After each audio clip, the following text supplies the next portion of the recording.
Hello students, मैं स्वाति काबरा आज आपका पार्टनरशिप का नेक्स्ट सेशन स्टार्ट कर रही हूँ। पार्टनरशिप में एक टॉपिक है profit and loss appropriation account. ये क्या होता है ये समझते हैं। अच्छा, आपने पहले जब आप 11th में थे, जब सोल प्रोप्राइटरशिप पढ़ी थी, तो हमने फाइनल अकाउंट बनाना सीखा था। उसमें फाइनल अकाउंट में हम क्या क्या बनाते थे? एक बनाते थे ट्रेडिंग अकाउंट, नेक्स्ट अपना प्रिपेयर होता था प्रॉफिट एंड लॉस अकाउंट, और नेक्स्ट प्रिपेयर होती थी अपनी balance sheet. Step by step हम तीनों अकाउंट बनाते थे, है ना।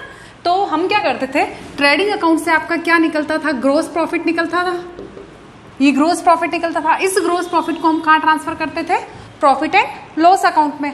फिर प्रॉफिट एंड लॉस अकाउंट से आपका नेट प्रॉफिट निकलता था, और ये नेट प्रॉफिट को हम कहाँ ट्रांसफर करते थे? बैलेंस शीट में। याद है, सबसे पहले हम ट्रेडिंग अकाउंट बनाते थे, उससे जो ग्रोस प्रॉफिट निकलता था उस ग्रोस प्रॉफिट को हम प्रॉफिट एंड लॉस अकाउंट में ट्रांसफर करते थे। फिर प्रॉफिट एंड लॉस अकाउंट से जो नेट प्रॉफिट हम कैलकुलेट करते थे, वो नेट प्रॉफिट हम बैलेंस शीट में जाके कैपिटल में ऐड करते थे। ये तो हुआ आपका सोल प्रोप्राइटरशिप का मैटर, जिसमें फाइनल अकाउंट में 3 अकाउंट बनते थे। Now we are preparing final account of partnership firm. Firm अपने फाइनल अकाउंट कैसे प्रिपेयर करती है? फर्म में क्या होता है, एक मैटर एक्स्ट्रा हो जाता है। क्या एक्स्ट्रा मैटर होता है? क्योंकि इसमें पार्टनर्स होते हैं, तो एक तो सोल होता है प्रोप्राइटरशिप, तो उसमें तो केवल एक ओनर होता है। अब यहाँ एक से ज़्यादा बंदे हैं जो बिजनेस कर रहे हैं, तो उसमें क्या होता है, उनकी कैपिटल पे इंटरेस्ट देना, उनकी ड्राइंग से इंटरेस्ट चार्ज करना, उनको बाय द वे कोई वर्किंग पार्टनर है उसको रेमुनरेशन देना। तो ये कुछ मैटर्स थोड़े डिफरेंट और एक्स्ट्रा हो जाते हैं। तो इसमें फाइनल अकाउंट में आपका एक अकाउंट और एक्स्ट्रा बनेगा जो पार्टनर्स से रिलेटेड होगा। आई बात समझ में? हम पार्टनर्स के कैपिटल पे इंटरेस्ट दें, आईओडी चार्ज करें, या हम पार्टनर को रेमुनरेशन दें, तो ये कुछ मैटर्स एक्स्ट्रा हैं। इसीलिए हमको पार्टनर से रिलेटेड फाइनल अकाउंट में एक अकाउंट हमारा एक्स्ट्रा बनेगा। अब वो अकाउंट एक्स्ट्रा कौन सा बनेगा? नाम पता पड़ गया होगा कौन सा बनेगा? Profit and loss appropriation account. कब बनेगा, कैसे बनेगा, अब हम वो समझते हैं। अच्छा, स्टेप बाय स्टेप इसमें भी वही होगा। सबसे पहले ट्रेडिंग अकाउंट बनेगा, ग्रोस प्रॉफिट फाइंड आउट होगा। ग्रोस प्रॉफिट को हम किस में ट्रांसफर करेंगे? प्रॉफिट एंड लॉस अकाउंट में। और फिर क्या फाइंड आउट करेंगे हम? Net profit. लेकिन यहाँ नेट प्रॉफिट जो हम फाइंड आउट करेंगे, उसके बाद थर्ड स्टेप में डायरेक्ट बैलेंस शीट नहीं बनेगी, एक तीसरा अकाउंट बनेगा, वो कहलाएगा profit and loss appropriation account. ठीक है, इसका मतलब अब फर्म के पार्टनरशिप फर्म के फाइनल अकाउंट में 3 अकाउंट नहीं होंगे, 4 अकाउंट होंगे। सबसे पहले बनेगा ट्रेडिंग अकाउंट, उससे ग्रॉस प्रॉफिट निकलेगा। फिर बनेगा प्रॉफिट एंड लॉस अकाउंट, जिससे नेट प्रॉफिट फाइंड आउट होगा, है ना। अब नेट प्रॉफिट को हम डायरेक्ट बैलेंस शीट में नहीं ले जाएंगे, ये नेट प्रॉफिट पहले कहां ट्रांसफर किया जाएगा? Profit and loss appropriation account में। ठीक है, तो अब आपके फाइनल अकाउंट में 3 मेन तो ये हो गए, trading account, profit and loss account और profit and loss appropriation account. अच्छा, हमने ये क्यों बनाया? क्योंकि इसमें पार्टनर से रिलेटेड आइटम को फीड करना होगा। अब कैसे स्टेप चलेगा? ट्रेडिंग अकाउंट का ग्रॉस प्रॉफिट P&L में ट्रांसफर होगा, P&L का जो नेट प्रॉफिट है वो कहाँ ट्रांसफर होगा? P&L एप्रोप्रिएशन में। ठीक है, अच्छा, यहां से जीपी यहां ट्रांसफर हुआ, यहां से नेट प्रॉफिट अब हम P&L एप्रोप्रिएशन में ट्रांसफर करेंगे। अब इसमें आइटम क्या आते हैं? क्योंकि एक्चुअली आपको ये तो पता है कि इसमें क्या आइटम होते हैं, इसमें क्या आइटम आते हैं। दिक्कत है कि ये जो नया अकाउंट आया है profit and loss appropriation account, इसको कैसे बनाएंगे, इसमें कौन से आइटम डेबिट होंगे, कौन से आइटम क्रेडिट होंगे, तो ये नॉलेज अब हम लेते हैं। ठीक है, कैसे क्या होगा वो समझना। ये हमारे ट्रेडिंग से हम प्रॉफिट एंड लॉस अकाउंट कैसे करते हैं? हम इधर की टोटल लगाते हैं, और इधर जो बैलेंसिंग फिगर है वो क्या निकलता है? हमारा नेट प्रॉफिट निकलता है, प्रॉफिट एंड लॉस का। और इस नेट प्रॉफिट को जनरली तो हम कहाँ ट्रांसफर कर देते हैं? बैलेंस शीट में, कैपिटल में। बट यहाँ पे एक अकाउंट और एक्स्ट्रा आ गया, तो ये जो नेट प्रॉफिट है that will be transfer to profit and loss appropriation account. आगे बात समझ में? ये नेट प्रॉफिट जो हमारा फाइंड आउट हुआ है, ये कहाँ ट्रांसफर होगा? आपका P&L एप्रोप्रिएशन अकाउंट में। अब हम इसकी प्रिपरेशन करते हैं। चलिए, यहां से P&L से नेट प्रॉफिट को हमने P&L एप्रोप्रिएशन में ट्रांसफर किया है। अगर हमने P&L के डेबिट में 2 नेट प्रॉफिट लिखा है, तो यहाँ इस नेट प्रॉफिट को जो मान लो ये आया 70,000, ठीक है, इसको हम इधर लेके जाएंगे, तो इस साइड आ जाएगा। किधर से आया ये प्रॉफिट? P&L अकाउंट से। तो ये by profit and loss account 70,000, ये स्टार्टिंग हो गई आपकी P&L एप्रोप्रिएशन की।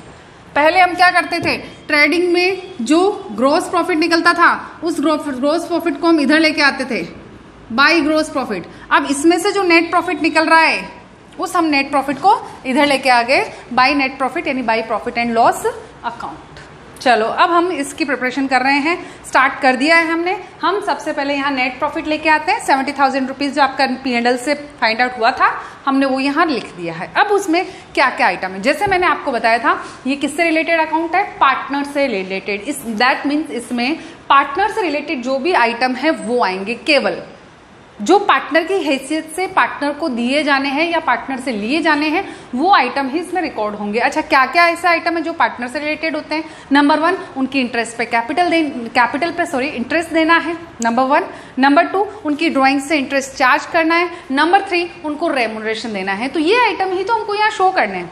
चलो ये आइटम शो करने हैं, शो कैसे करेंगे? तो ये तो हमें पता है, जैसे जब हम प्रॉफिट एंड लॉस अकाउंट भी बनाया था तो हमें पता है कि ऑल एक्सपेंसेस आर डेबिटेड और and all incomes are credited. यहाँ भी आपको वही सीन करना है, interest on capital, interest on drawing या रेमुनरेशन जो भी हो, अगर वो फर्म के लिए एक्सपेंडिचर है तो हम उनको डेबिट करेंगे, अगर वो फर्म के लिए इनकम है हमारी पार्टनरशिप फर्म के लिए तो हम उसको क्या करेंगे, क्रेडिट करेंगे। चलो फर्स्ट आइटम लेते हैं, इंटरेस्ट ऑन कैपिटल। हमारी फर्म पार्टनर को उनकी कैपिटल पे इंटरेस्ट दे रही। फर्म और पार्टनर का एग्जिस्टेंस अलग होता है, सेपरेट एंटिटी होती है, ये आपको पहले से क्लियर होना चाहिए, ठीक है। तो अगर फर्म पार्टनर को उसकी कैपिटल पे इंटरेस्ट दे रही है वो फर्म के लिए क्या है, एक्सपेंडिचर है, फर्म के लिए, है ना। हमें फर्म के पॉइंट ऑफ व्यू से देखना है, ना कि पार्टनर के पॉइंट ऑफ व्यू से।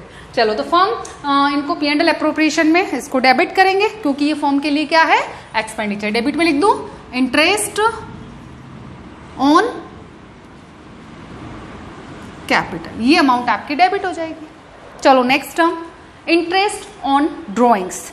ये क्या होती है, पार्टनर घर पे पर्सनल यूज के लिए अगर विड्रॉ करते हैं तो वो ड्राइंग्स कहलाती है। अच्छा, वो घर पे पैसा लेके जा रहे हैं जो भी पार्टनर, तो उनसे फर्म ड्राइंग्स पे इंटरेस्ट चार्ज करती है। तो अगर फर्म ड्राइंग्स पे इंटरेस्ट चार्ज करती है तो ये फर्म के लिए आपकी क्या हो गई, इनकम हो गई। इंटरेस्ट ऑन ड्राइंग फर्म के लिए क्या है, इनकम, और हम इनकम को क्या करेंगे, क्रेडिट करेंगे। तो हम इसको क्रेडिट साइड में लिखेंगे बाय इंटरेस्ट ऑन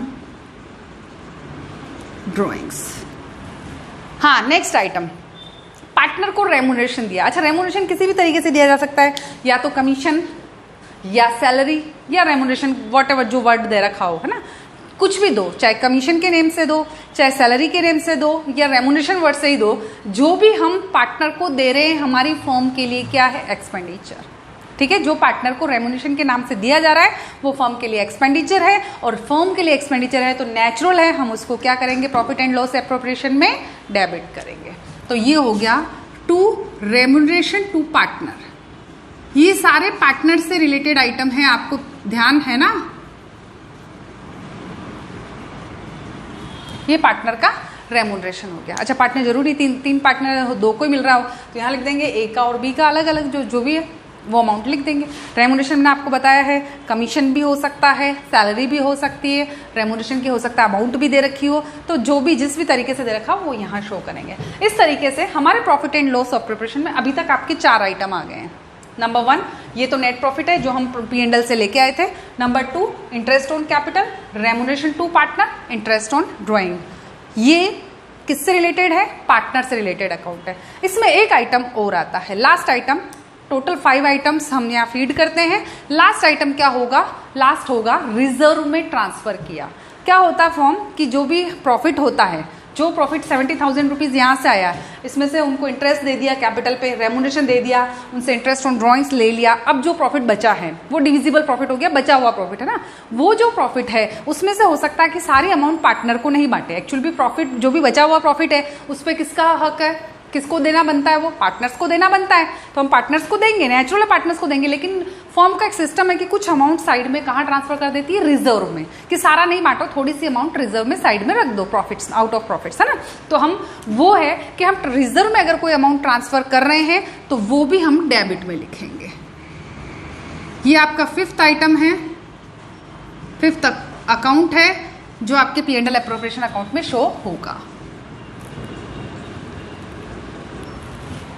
हाँ, नेट प्रॉफिट लेके आ गए, interest on capital, remuneration to partner, इधर रिजर्व में ट्रांसफर कर दिया डेबिट में, और ये आपकी इनकम थी, आपने इसको क्रेडिट में शो कर दिया। आपकी इसकी जो भी फॉर्मेलिटीज थी P&L एप्रोप्रिएशन की कंप्लीट हो चुकी है। अब क्या करें, वो अकाउंट तो क्लोज करना ही होता है, तो हम क्या करेंगे, अब ये थर्ड अकाउंट है, इसके बाद कौन सा अकाउंट बनता है फाइनल अकाउंट में, बैलेंस शीट। तो हमको इसको बैलेंस शीट में ट्रांसफर करना है। हम बैलेंस शीट में कहाँ लिखते हैं, कैपिटल अकाउंट में ऐड करते हैं नेट प्रॉफिट को, याद है ना।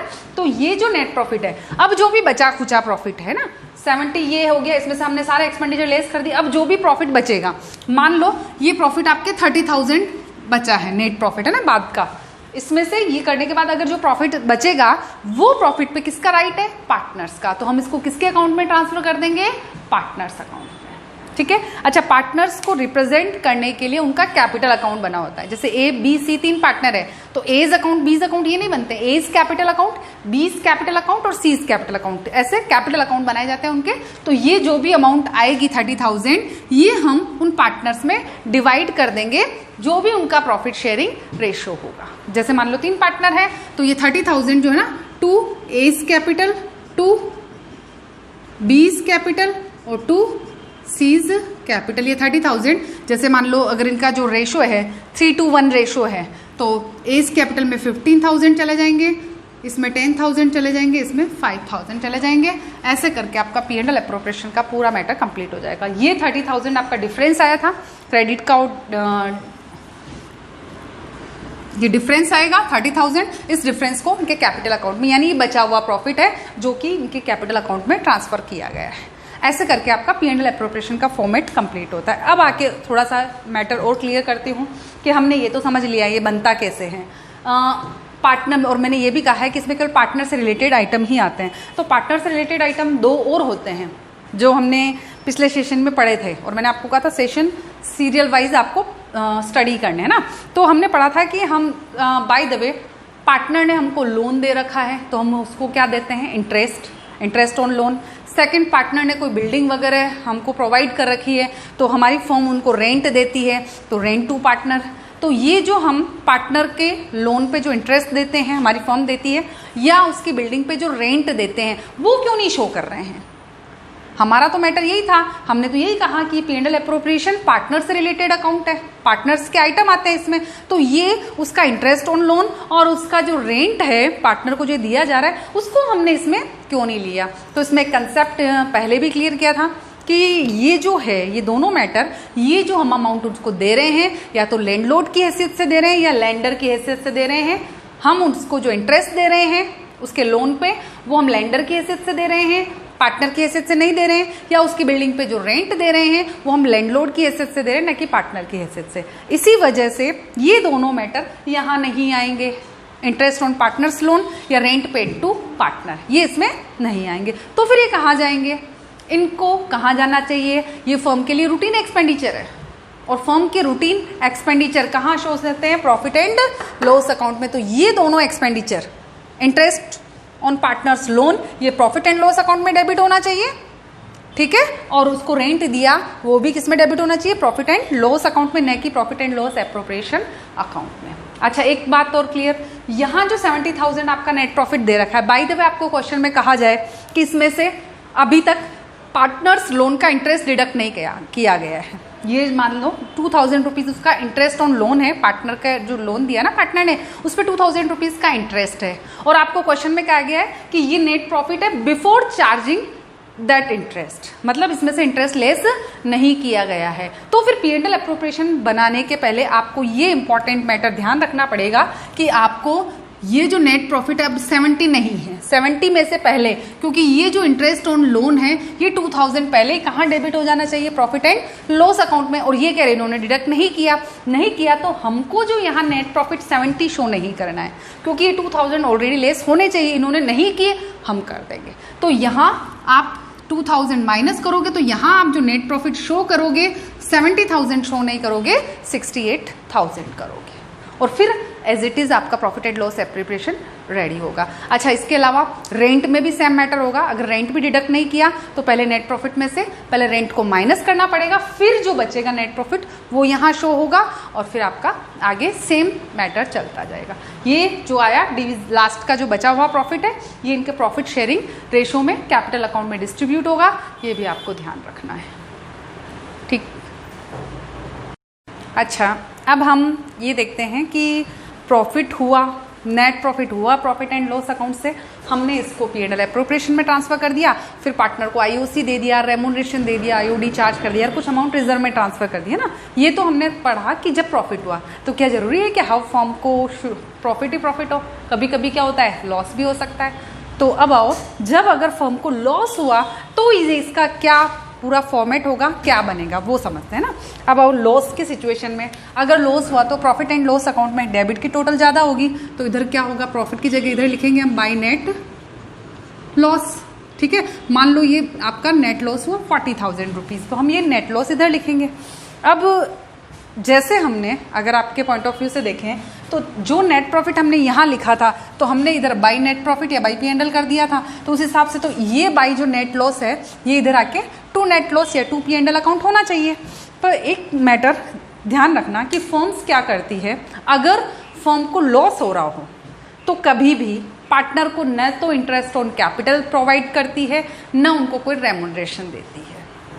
एक अच्छा सा एक आराम है कि क्योंकि वो पार्टनर्स एक्चुअली देखा जाए तो वही ओनर है, तो वो खुद ही डिसीजन ले लेते हैं कि भाई लॉस है, अगर फर्म ऑलरेडी घाटे में चल रही है तो फिर न तो इंटरेस्ट ऑन कैपिटल दिया जाएगा पार्टनर्स को और न ही उनको कोई रेमुनरेशन दिया जाएगा।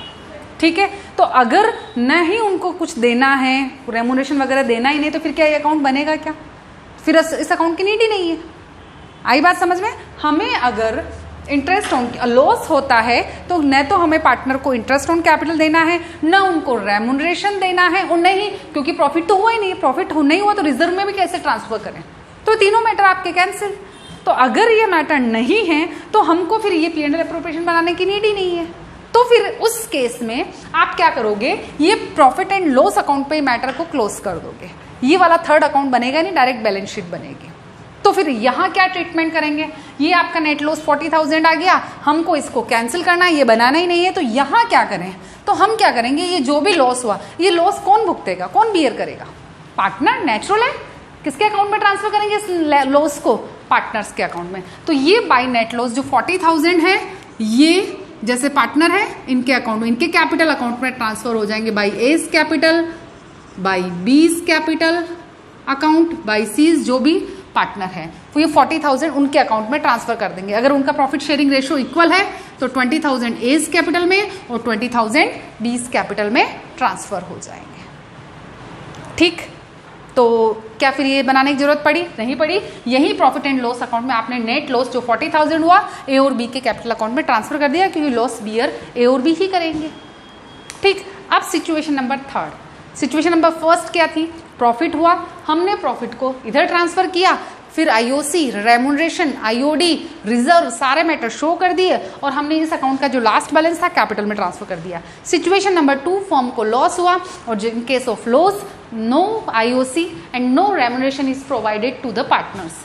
ठीक, और ना रिजर्व में कोई अमाउंट ट्रांसफर होती है, तो उस केस में हमको ये बनाने की नीड ही नहीं है, पर डायरेक्ट हम ये नेट लॉस को उनके कैपिटल अकाउंट में क्या कर देंगे, ट्रांसफर कर देंगे। अब सिचुएशन नंबर 3, सिचुएशन नंबर 3 पे आ जाओ कि भाई हाँ हमको 40,000 का लॉस हुआ है, आईओसी नहीं देना है, रेमुनरेशन नहीं देना है, रिजर्व में ट्रांसफर नहीं करना, लेकिन अगर क्वेश्चन में कहे कि आईओडी चार्ज किया जाता है, इंटरेस्ट ऑन ड्रॉइंग्स, ये तो फर्म की इनकम है, फर्म ये तो लेगी, आईओसी नहीं देगी, पार्टनर को जो देना है वो तो नहीं देगी, लेकिन इंटरेस्ट ऑन ड्रॉइंग जरूर लेगी।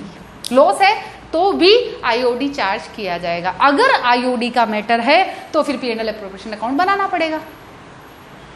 ठीक है, अगर आईओडी का मैटर नहीं है और लॉस है तो हमको P&L एप्रोप्रिएशन अकाउंट नहीं बनाना है। बट अगर आईओडी का मैटर है तो फिर हमको P&L एप्रोप्रिएशन बनाना पड़ेगा, क्योंकि फर्म आईओडी नहीं छोड़ेगी, आईओसी नहीं देगी, रेमुनरेशन नहीं देगी, इंटरेस्ट ऑन कैपिटल नहीं देगी, रेमुनरेशन भी नहीं देगी, बट इंटरेस्ट ऑन ड्रॉइंग्स वसूल करेगी। तो इस केस में फिर आ जाओ, वापस बनाना पड़ेगा P&L एप्रोप्रिएशन। थर्ड सिचुएशन हो गई आपकी।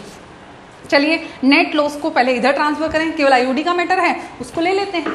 नेट लॉस को हम इधर ट्रांसफर करेंगे बाय नेट लॉस, तो ये इधर आ जाएगा टू, ये P&L से ट्रांसफर हुआ ना, टू P&L अकाउंट, ये नेट लॉस हो गया 40,000। अब इसमें केवल एक ही आइटम शो करना है, क्योंकि लॉस है, आईओसी कैंसिल, आईओडी देना है, किधर देवे, आईओडी इनकम है फॉर्म के लिए, किधर लिखेंगे, IOD means interest on drawing है ना, बाय इंटरेस्ट ऑन ड्रॉइंग्स।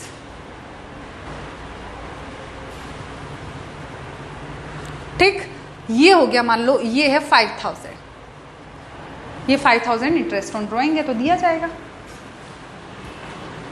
अब डिफरेंस है, डिफरेंस आ रहा है, इस डिफरेंस को कहाँ ट्रांसफर किया जाएगा? पार्टनर्स के। पहले 40,000 का लॉस था फर्म का, उसमें से 5,000 फर्म ने आईओडी चार्ज कर लिया पार्टनर से, तो अब फर्म का जो बैलेंसिंग फिगर जो लॉस है 35,000, इस लॉस को किसके अकाउंट में ट्रांसफर किया जाएगा? पार्टनर्स कैपिटल अकाउंट में।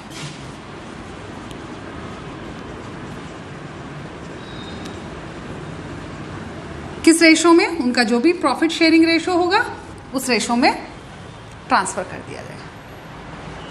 ठीक है, मान लीजिए 2:2:1 है तो 35,000 को 2:2:1 में डिवाइड कर देंगे।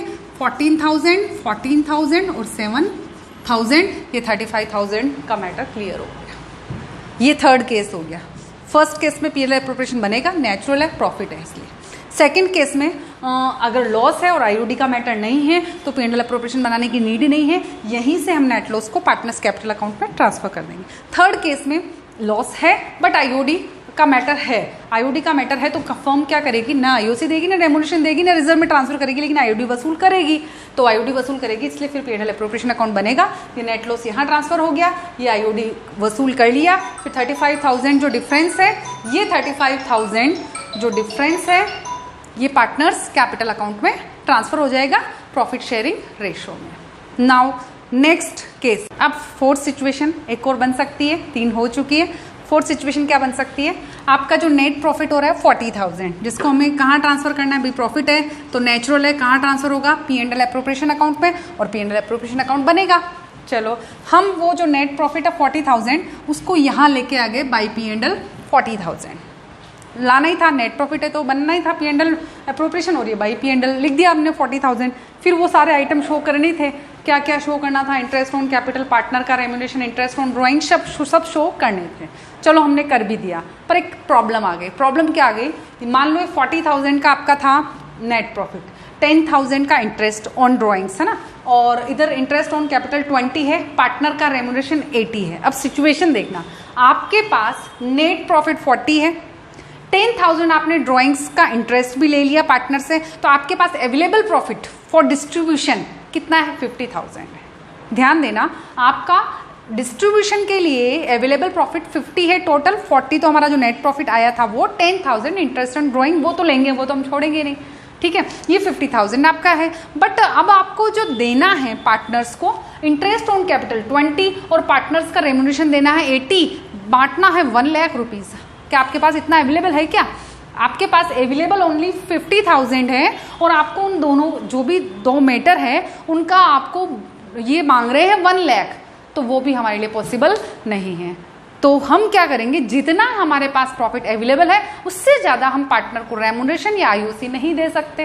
तो अब क्या करें? तो अब हम क्या करेंगे, जो हमारे पास अवेलेबल प्रॉफिट है 50,000 उनको इनमें डिस्ट्रीब्यूट कर देंगे। 20-80 तो पॉसिबल नहीं है हमारे लिए, तो हम 50,000 को इन दोनों में डिस्ट्रीब्यूट कर देंगे, बस वो ही बांट सकते हैं। 1 लाख हमारे लिए नहीं पॉसिबल है। तो अब 50,000 कैसे बांटेंगे इन दोनों में, कैसे डिस्ट्रीब्यूट करेंगे? 2 मैटर है, एक आईओसी है, एक पार्टनर्स रेम्युनरेशन। तो क्या करेंगे, हम रेशो निकाल लेंगे। जैसे आईओसी है 20,000 और रेम्युनरेशन है आपका 80,000, तो 2:8 रेशो निकल जाएगा, यानी 1:4 रेशो निकल जाएगा। यानी हमको 50,000 को दोनों में आईओसी और रेम्युनरेशन में किस रेशो में डिवाइड करना है? 1:4। यानी 10,000 तो हो गए आईओसी के और 40,000 हो गए रेम्युनरेशन के। ये मैटर क्लोज। यहाँ 20 नहीं देके इंटरेस्ट ऑन कैपिटल 10 दिया जाएगा, ये रेम्युनरेशन 80 नहीं देके 40 दिया जाएगा, क्योंकि हमारे पास जितना प्रॉफिट अवेलेबल है हम उससे ज़्यादा रेम्युनरेशन या आईओसी नहीं दे सकते। ये 4th सिचुएशन होगी। चारों सिचुएशन क्लियर। प्रॉफिट हुआ, अच्छा खासा प्रॉफिट हुआ, इधर ट्रांसफर कीजिए, सब कुछ दीजिए और बचे हुए प्रॉफिट को पार्टनर्स कैपिटल में ट्रांसफर कर दीजिए। सेकंड सिचुएशन, लॉस हुआ और आईओडी का मैटर नहीं है, लॉस को यही प्रॉफिट एंड लॉस अकाउंट में निपटा दीजिए, पीएनएल एप्रोप्रिएशन बनाने की नीड ही नहीं है।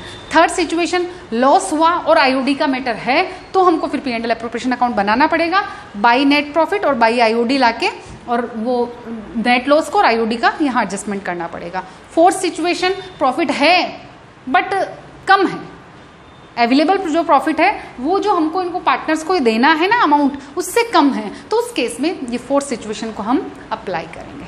ऐसे करके हमारा ये P&L एप्रोप्रिएशन अकाउंट का मैटर कंप्लीट। हाँ, अब हम P&L एप्रोप्रिएशन अकाउंट जो बनाया है उससे रिलेटेड एंट्रीज समझते हैं कि एंट्रीज कैसे होगी। इतना आइटम हमने शो किए हैं, ये नेट प्रॉफिट लेके आए, ये इंटरेस्ट ऑन कैपिटल IOC, ये रेमुनरेशन, ये रिजर्व में ट्रांसफर, ये इंटरेस्ट ऑन ड्रॉइंग, तो इन सबसे रिलेटेड एंट्रीज भी करनी सीखनी पड़ेगी अपने को, तो अब हम वो सीखेंगे। अच्छा, एंट्री में फर्स्ट एंट्री इससे स्टार्ट करते हैं। नेट प्रॉफिट जो हमने प्रॉफिट एंड लॉस अकाउंट से नेट प्रॉफिट को हमने जो P&L एप्रोप्रिएशन अकाउंट में ट्रांसफर किया है उसकी एंट्री करते हैं पहले ना। तो P&L अकाउंट में हमने क्या लिखा है, टू P&L एप्रोप्रिएशन, तो डायरेक्ट ये एंट्री बन गई। किस मैटर की एंट्री कर रहे हैं, entry for transfer of profit from P&L account to P&L appropriation account. Net profit को P&L अकाउंट से P&L एप्रोप्रिएशन अकाउंट में ट्रांसफर करने की एंट्री क्या बन गई, P&L account debit to P&L appropriation account. तो यही वो एंट्री है आपकी, P&L account debit to P&L appropriation for transferring the profit from P&L to P&L appropriation account. अच्छा, कभी कभी लॉस को भी ट्रांसफर करना पड़ता है, बाय द वे प्रॉफिट नहीं होके लॉस हुआ तो रिवर्स एंट्री हो जाएगी। क्या एंट्री हो जाएगी फिर उस सिचुएशन में, ये तो क्रेडिट हो जाएगा, ये डेबिट हो जाएगा, तो आपकी क्या एंट्री बन जाएगी, P&L appropriation account debit to profit and loss account in case of loss. ये हो गया आपके फर्स्ट ये नेट प्रॉफिट की एंट्री। अब आइए इंटरेस्ट ऑन कैपिटल से रिलेटेड एंट्री करते हैं। अच्छा, इसमें इंटरेस्ट ऑन कैपिटल की दो एंट्री होगी, वो समझने जा रहे हैं। इंटरेस्ट ऑन कैपिटल, अच्छा इंटरेस्ट ऑन कैपिटल हमारी फर्म के लिए एक्सपेंडिचर है, हम फर्म के पॉइंट ऑफ व्यू से एंट्री कर रहे हैं, हमारी फर्म के लिए इंटरेस्ट ऑन कैपिटल एक्सपेंडिचर है, so it will be debited. ये तो क्लियर हो गया। अच्छा, ये इंटरेस्ट किसको दिया जा रहा है, पार्टनर्स को। अच्छा, पार्टनर्स को दिया जा रहा है तो ऐसा नहीं कि उनको बुला के लो भाई तुम्हारे 300 रुपीज इंटरेस्ट बनता है ये ले जाओ, तुम्हारे 400 रुपीज बनते हैं ये लोन ले जाओ, ऐसा नहीं होता है। ये जो इंटरेस्ट की जो अमाउंट है वो उनके अकाउंट में ट्रांसफर की जाती है। तो ये जो इंटरेस्ट ऑन कैपिटल है हम पार्टनर्स कैपिटल अकाउंट में ट्रांसफर करेंगे। अच्छा, एक मैटर अपन डिस्कस करते हैं पहले कि capital account, partners capital account या कैपिटल अकाउंट का कौन सा बैलेंस होता है, they always have credit balance, उनका हमेशा क्रेडिट बैलेंस होता है।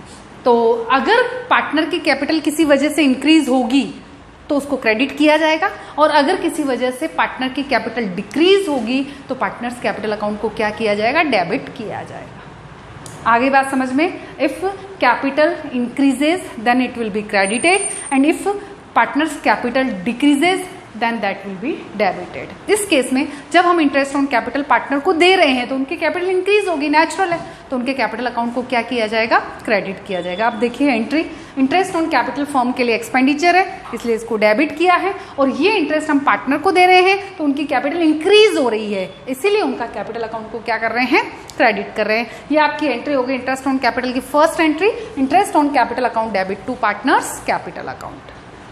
ओके, अब ये जो इंटरेस्ट ऑन कैपिटल जिसको हमने डेबिट किया है हम इसको कहाँ लेके जा रहे हैं, P&L एप्रोप्रिएशन में शो करते हैं। ये देखिए टू इंटरेस्ट ऑन कैपिटल। तो अब सेकंड एंट्री जो हमको करनी है, इस इंटरेस्ट ऑन कैपिटल को P&L एप्रोप्रिएशन में ट्रांसफर करने की एंट्री। जिस इंटरेस्ट ऑन कैपिटल को आपने फर्स्ट एंट्री में डेबिट किया था उसको ट्रांसफर करने के लिए उसको तो कर दोगे आप, सॉरी,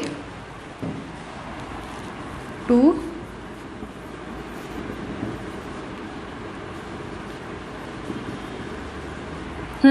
जिस इंटरेस्ट ऑन कैपिटल को आपने डेबिट किया था आप उसको तो कर दोगे क्रेडिट ट्रांसफर करने के लिए, ठीक है। और कहाँ ट्रांसफर कर रहे हो, P&L एप्रोप्रिएशन अकाउंट में, तो फिर डेबिट किसको करोगे, P&L एप्रोप्रिएशन को। क्या एंट्री बन गई आपकी, P&L appropriation account debit to interest on capital. क्यों बनी, इंटरेस्ट ऑन कैपिटल जिसको डेबिट किया था ट्रांसफर करना है उसको तो कर दोगे क्रेडिट, और ट्रांसफर किसमें करना है, P&L एप्रोप्रिएशन में, तो उसको कर दोगे डेबिट। एंट्री होगी P&L appropriation account debit to interest on capital, आपका IOC भी ready. Next entry interest on drawings, अब इसकी भी दो एंट्री करनी है। अच्छा, इंटरेस्ट ऑन ड्राइंग ये फर्म चार्ज करती है पार्टनर से, क्योंकि पार्टनर ड्राइंग करता है। अच्छा, फर्म पार्टनर से लेती है तो ये तो फर्म की इनकम हो गई, तो इनकम है इंटरेस्ट ऑन ड्राइंग्स, तो ये तो क्रेडिट होगा। ओके, अच्छा, ये जो इंटरेस्ट ऑन ड्राइंग जो फर्म पार्टनर से लेगी, ऐसा नहीं कि लाओ हाथ में लाके दो, उनके कैपिटल अकाउंट से पैसे काट लेगी। ओके, अगर पार्टनर के कैपिटल अकाउंट से IOD यानी इंटरेस्ट ऑन ड्राइंग्स काटा जाएगा तो उनकी कैपिटल इंक्रीज होगी कि डिक्रीज होगी, डिक्रीज होगी, और उनकी कैपिटल अगर डिक्रीज होगी तो पार्टनर्स कैपिटल अकाउंट को क्या किया जाएगा, डेबिट किया जाएगा। ये देख लीजिए इंटरेस्ट ऑन ड्राइंग की एंट्री, क्योंकि इंटरेस्ट एंड ड्राइंग हमारी इनकम है फर्म की तो हम इसको तो क्रेडिट करेंगे, और ये इंटरेस्ट ऑन ड्रॉइंग हम पार्टनर से चार्ज कर रहे हैं, यानी उनके कैपिटल अकाउंट में से डिडक्ट कर रहे हैं, तो उनकी कैपिटल डिक्रीज होगी, इसलिए उनका कैपिटल अकाउंट क्या होगा, डेबिट होगा। इस वजह से आपकी एंट्री बन जाएगी partners capital account debit to interest on drawings. अब इसकी सेकंड एंट्री क्या होगी, ये जो इंटरेस्ट ऑन ड्रॉइंग जिसको आपने क्रेडिट किया है, इसको हमको कहाँ ट्रांसफर करना है, P&L एप्रोप्रिएशन में। तो वो करने जा रहे हैं अब हम। जिस इंटरेस्ट ऑन ड्रॉइंग को आपने क्रेडिट किया उसको तो नेक्स्ट एंट्री में ट्रांसफर करने के लिए हम कर देंगे डेबिट। इसको ऊपर क्रेडिट किया था ना, तो हम इसको डेबिट कर देंगे। तो फिर क्रेडिट किसको करेंगे, किस में ट्रांसफर करना है भाई, P&L एप्रोप्रिएशन में। तो क्रेडिट हम P&L एप्रोप्रिएशन को कर देंगे। क्या एंट्री बन गई आपकी सेकंड IOD की, interest on drawings account debit to profit and loss appropriation account. ये आपका ये IOD भी कंप्लीट। नेक्स्ट आइटम है आपका रेमुनरेशन टू पार्टनर। अब इसकी भी दो एंट्री कर लेते हैं। अच्छा, हम पार्टनर को रेमुनरेशन दे रहे हैं, चाहे सैलरी हो चाहे कमीशन हो, व्हाटएवर, है ना, तो हम दे रहे हैं, हमारी फर्म दे रही है, तो ये हमारे लिए एक्सपेंडिचर है, और एक्सपेंडिचर है इसलिए पार्टनर का रेमुनरेशन क्या होगा, हमारा डेबिट होगा। अच्छा, ये हम पार्टनर को दे रहे हैं, तो हम उनके कैपिटल अकाउंट में ट्रांसफर करेंगे, तो उनकी कैपिटल इंक्रीज होगी, और कैपिटल इंक्रीज होगी इसलिए उनका कैपिटल अकाउंट क्या होगा, क्रेडिट होगा। तो क्या एंट्री बन गई, फर्स्ट रेमुनरेशन की, partners remuneration account debit to partners capital account. Okay, ये भी हो गया। अब लास्ट एंट्री पार्टनर्स रेमुनरेशन की सेकंड एंट्री है ना। पार्टनर्स रेमुनरेशन जिसको आपने डेबिट किया है, कहाँ ट्रांसफर करना है, P&L एप्रोप्रिएशन में कीजिए ट्रांसफर। इसको हमने डेबिट किया था फर्स्ट एंट्री में, तो अब हम इसको क्या कर देंगे, क्रेडिट कर देंगे। पार्टनर्स रेमुनरेशन को हो गया क्रेडिट, और कहाँ ट्रांसफर कर रहे हैं हम, P&L एप्रोप्रिएशन में, तो P&L एप्रोप्रिएशन अकाउंट हो जाएगा डेबिट। फाइनली आपकी एंट्री बन गई सेकंड रेमुनरेशन की, P&L appropriation account debit to partners remuneration. अब नेक्स्ट आइटम अपना ये रिजर्व है ना। अब इसकी एंट्री कर लेते हैं, ओवर होने वाली एंट्रीज। रिजर्व में ट्रांसफर किया। अच्छा, इसमें एक आराम है क्योंकि रिजर्व को कैपिटल में नहीं ट्रांसफर किया जाता है, इसलिए इसकी एक ही एंट्री होगी, दो एंट्री नहीं करनी, एक ही एंट्री। क्या एंट्री करनी है, P&L एप्रोप्रिएशन के डेबिट में लिखा टू रिजर्व, तो बस ये एंट्री बन गई, P&L appropriation account debit to reserve. ये हो गई आपकी फर्स्ट एंट्री रिजर्व की, P&L appropriation account debit to transfer to reserve. इसकी दो एंट्री नहीं है, एक ही एंट्री है। ठीक, चलो ये भी कंप्लीट। अब बचा क्या, केवल ये जो डिफरेंस होता है लास्ट में, जो प्रॉफिट बचता है, उसको हम किसके अकाउंट में ट्रांसफर करते हैं, पार्टनर्स कैपिटल अकाउंट में। बस वो एंट्री करनी है। क्या एंट्री बनेगी, P&L एप्रोप्रिएशन में लिखा हमने डेबिट में टू पार्टनर्स कैपिटल अकाउंट, तो क्या एंट्री बन गई, P&L appropriation account debit to partners. ये कौन सी एंट्री है, जो ये P&L एप्रोप्रिएशन का जो डिफरेंस आता है ना लास्ट में, उस डिफरेंस को हम किसको बांट देते हैं, किसको डिवाइड कर देते हैं, पार्टनर्स कैपिटल अकाउंट में ट्रांसफर कर देते हैं। तो वो लास्ट इस आइटम की ये एंट्री होगी पार्टनर्स कैपिटल की, P&L appropriation account debit to partners capital. But ये ध्यान रखना, हम जहां भी ये पार्टनर्स कैपिटल वर्ड लिख रहे हैं ना, जैसे 3 पार्टनर हुए, तो ये एंट्री कैसे बनेगी, P&L appropriation account debit to A's capital, to B's capital, to C's capital. Entry में जहां भी पार्टनर्स कैपिटल वर्ड आ रहा है ना, तो वो इंडिविजुअल एक केवल पार्टनर्स कैपिटल वर्ड नहीं आएगा, 3 पार्टनर तो तीनों का नेम आएगा। तो यहाँ P&L appropriation to A's capital, to B's capital, to C's capital. तो जिन भी एंट्री में ऐसा हुआ है वहां आपको उनके पर्सनली नेम लिखने होंगे। ऐसे करके आज हमारा फाइनली P&L एप्रोप्रिएशन कंप्लीट होता है।